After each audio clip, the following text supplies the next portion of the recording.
Let's turn now to answer some of your legal questions, as we do every Tuesday, Thursday, with the man himself, Fox 26 senior legal analyst, Chris Tritico. Good morning. Good to see you, sir. We appreciate your honoring Sam Houston State University with that tie. Thank you. Didn't even think about that, but hey, there you go. Knocking out two birds with one stone. Let's start with this question here this morning from Giovanna, who writes, my son was assaulted by 3 children in a school restroom, injuring his face and breaking his finger. We contacted the school, talked to the authorities, filed charges against the children. On April 2nd, we went to the school and showed the assistant principal a screenshot with a threat towards my son, and they said they would handle this so this wouldn't happen again. A month later, it happened, and now the school is denying their help and actually trying to punish my son, saying it was mutual combat, and they are alleging the cameras that shows specifically those kids going after my children was down that day. Now my son is scared to go back to school since they are not doing anything against the other children. Can I hire a lawyer for this? What can I do?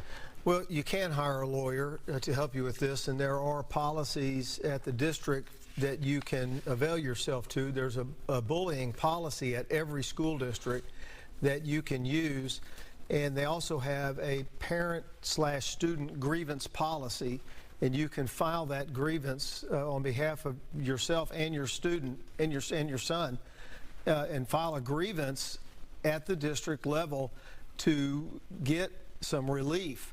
Now, there's a state law. So I want you to go and find in the Education Code section 25.0342, the transfer of students who are victims or who have engaged in bullying. That section of the Texas Education Code allows either your son to be transferred out of the class or the bully, and you can force the bully to be transferred out of the class if they're in the same class, or you can force the bully to be transferred to another campus within the school district. So look at that, and you can go to the Texas Education Agency webpage. It has a really good section in it on what resources are available when you have a child who has been the victim of bullying. So there's 2 places for you to go.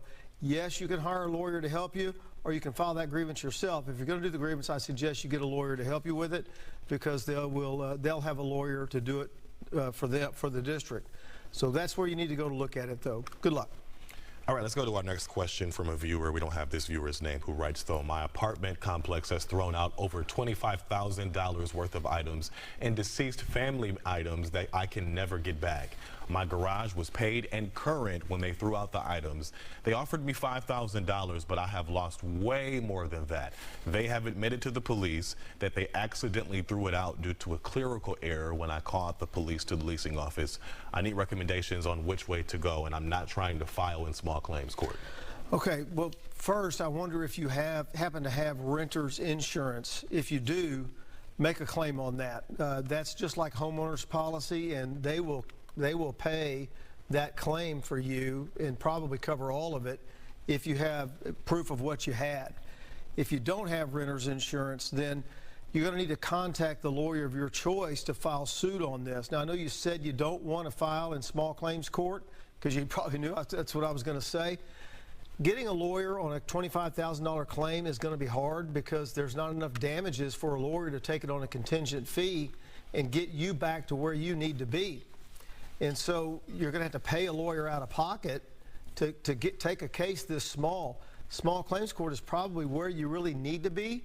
If you don't want to be there, you're going to have to pay somebody out of pocket to take a claim like this. But call some lawyers. If you don't have one, call the Houston Bar Association. They'll refer you to some lawyers. Good luck.